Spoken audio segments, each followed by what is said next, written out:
দেখো আমার পাখিগুলো কি সুন্দর ডাকছে, ককাটেলগুলো দেখো, এই দেখো সুন্দর ডাকছে, আওয়াজটা সুন্দর না? এই যে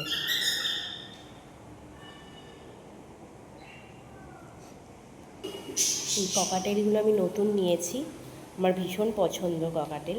আমার যে কোনো পাখি আমার খুব ভালো লাগে, এখানে ককাটেল আছে। আর দুঃখের বিষয় দুটো পাখি মারা গেছে, কনুর ছিল, কনুর বলতে ওই ইয়েলো সাইড ছিল, দুটো ছিল, দুটোই মারা গেছে, খুব খারাপ লেগেছে।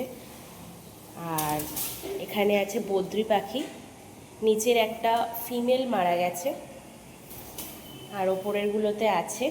এই দিকেরটা ফাঁকা, তার কারণ খাঁচাটা একটু ডিফেক্ট আছে, সেই জন্য। আমার পাখি ভীষণ ভালো লাগে, ওদের আওয়াজটা আমি সকালবেলা ভীষণ পছন্দ। দুটো লাভ বার্ডও ছিল, লাভ বার্ড দুটো আমার ভুলের কারণে উড়ে গেছে। এই হচ্ছে আমার পাখি, আমার ভীষণ ভালোবাসি আমি।